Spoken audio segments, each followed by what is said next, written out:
Zéro.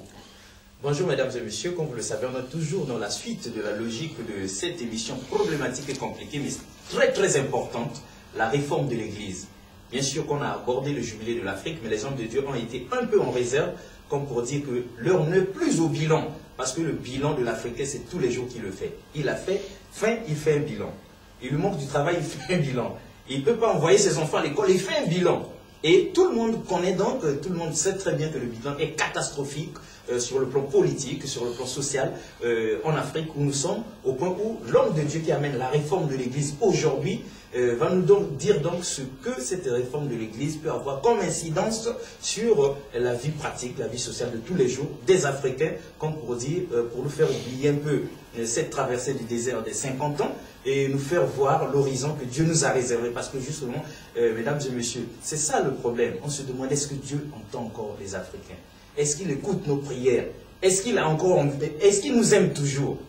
Parce que ce qui se passe chez les autres est de loin supérieur à ce que nous vivons chez nous. Et lorsqu'on arrive de ce côté-ci, par la grâce de Dieu, on se rend compte que le fossé est énorme entre ici et chez nous là-bas. Et nous autres les profanes, nous autres les arrivistes, nous autres qui sommes tombés comme un cheveu dans la soupe, on est à Paris, on se dit en tout cas, il n'y a rien de plus grand que Paris. On arrive en Belgique, sur invitation de l'homme de Dieu, à Bruxelles, on se dit, tiens, ça veut dire que les forces sont équilibrées entre Paris et Bruxelles. Mais Brazzaville et Kinshasa, en tout cas, n'ont pas d'effet. C'est autant dire que nous avons tout le potentiel, nous avons tous les dons de Dieu, nous avons tout ce qu'il nous a donné. Seulement, on ne comprend pas pourquoi nous n'évoluons pas, pourquoi on a traversé 50 ans comme ça, là, sans aboutir à quelque chose. Seulement, l'homme de Dieu, avant qu'on arrive sur vous, on va donc devoir lire à ces dames et messieurs qui nous suivent, ceux qui ont l'habitude de suivre, donc, lu pour vous. Et nous tirons bien sûr cette lecture de ce livre qui nous avait été dédicacé par le révérend Jean-Marie Matadi, Gazouba, hier, donc, les ministères du Christ par le Saint-Esprit. Et lorsque nous arrivons sur la page 54, on va nous permettre de lire un peu pour que nous nous donnions une idée exacte de la profondeur de ce que nous sommes en train de faire et de ce que sont ces hommes de Dieu. Athènes et ses philosophes, Delphes et ses oracles, Rome et ses sénateurs, Jérusalem et ses prophètes. Jérusalem, mesdames et messieurs, et ses apôtres. Personnages fascinants à plus d'un niveau, les apôtres et les prophètes. Ces hommes de Dieu sont des êtres profondément humains, conscients de leur faiblesse, sinon de leur incompétence devant la tâche à accomplir. Comme Moïse, Jérémie, Jonas, rares sont les apôtres et les prophètes qui aspirent à assumer leur mission. Être l'émissaire du Seigneur n'est chose ni enviable ni agréable. Le plus souvent, accablés, pris entre deux forces, ils ne connaissent pas un moment de répit. Se mêlant des affaires de l'État et de la société, ne craignant rien ni personne, ils sont poursuivis tantôt par le ciel, tantôt par le peuple. Ils ne sont jamais heureux, ni récompensés, ni même apaisés. Ils risquent la prison, l'humiliation et la mort.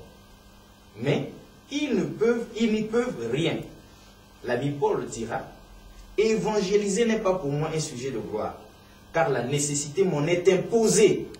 Malheur à moi si je n'évangélise. » Un apôtre ou un prophète, mesdames et messieurs, qui récuse sa vocation prophétique et la mission, c'est comme s'il se rendait théoriquement coupable d'un méfait méritant que le ciel le punisse de mort. Il est donc rejeté, abandonné, calomnié, méprisé. Il ne peut que s'isoler et souvent vivre de façon solitaire et tragique. Les apôtres et les prophètes sont-ils différents des hommes parmi lesquels ils vivent et œuvrent? Le message vient de Dieu. Mais ce sont les paroles et les prophètes, les apôtres et les prophètes, qui les communiquent.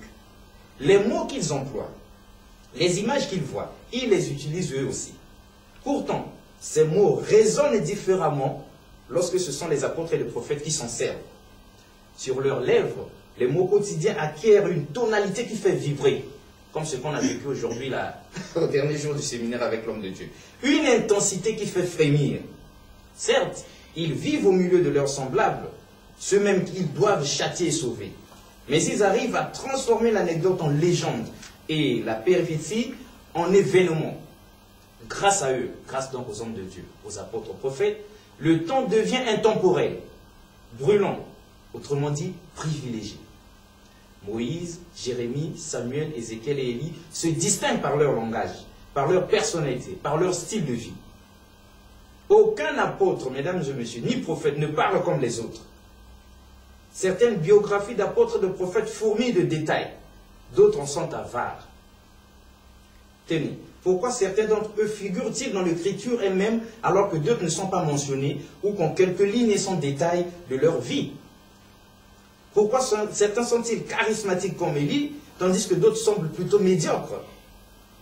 Jérémie était célibataire, Osée polygame et ou divorcé. L'ami Paul, contrairement aux autres apôtres ou prophètes qui étaient mariés, il est divorcé puis refuse de se remarier. Cependant, par-delà leurs différences de caractère et de conditions sociales, ils ont en commun un destin qui les distingue de leurs semblables. Un destin souvent tragique. Est-ce parce qu'ils sont condamnés à se montrer très rigoureux, très sévères envers le peuple? Certes, il leur fallut en payer le prix. On ne peut être élu de Dieu sans devenir soit sa victime, soit celle de ses contemporains. Donc, autant être la victime de Dieu. L'homme de Dieu, bonjour. Bonjour. Cette lecture vous dit quoi déjà? Cette lecture me dit beaucoup de choses. Ça me fait beaucoup de bien. Ça me rassure que ça ne vienne pas de moi. Ça me rassure que ça soit un homme de Dieu, un autre homme de Dieu qui pense comme ça. Du coup, ça me rassure que je ne suis pas en train de rêver, ou je ne suis pas en train de devenir fou, mais que je suis en train d'identifier aujourd'hui l'exactitude de l'appel des apôtres et des prophètes. Donc ce sont des hommes appelés par Dieu pour essayer de faire ce que Dieu fait. Donc la première chose que je remarque là-dedans, c'est que ces gens-là deviennent soit victimes de Dieu, soit victimes de leurs contemporains. Pourquoi? Parce qu'ils sont dans quelque chose qu'ils n'ont pas choisi. Donc c'est Dieu qui nous attire à lui, c'est Dieu qui nous amène à lui et qui nous dit, toi tu feras ça. Et il te l'oblige à le faire. Donc ce que nous sommes en train d'amener aujourd'hui dans l'église comme vérité, mes bien-aimés, c'est Dieu qui l'a voulu et c'est Dieu qui veut que ça soit ainsi. Donc il y a un mandat, il y a un appel, il y a une obligation.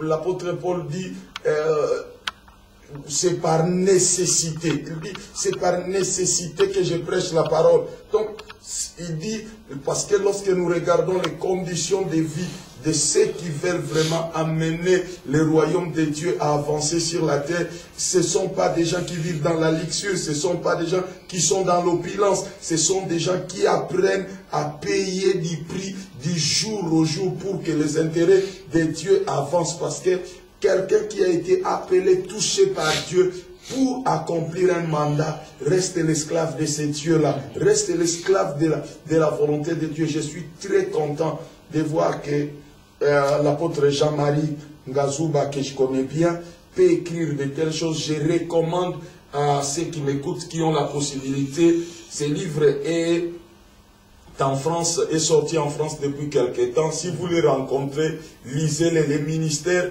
du Christ par le Saint-Esprit. Cet homme de Dieu est en train de dire des choses intéressantes.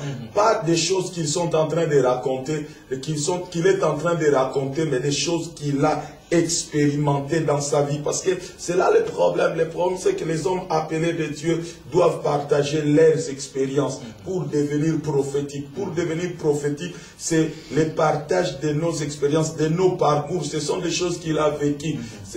Quand il est arrivé en Europe, il n'est pas arrivé en Europe pour être en train de faire l'apostolat qu'il est en train de faire.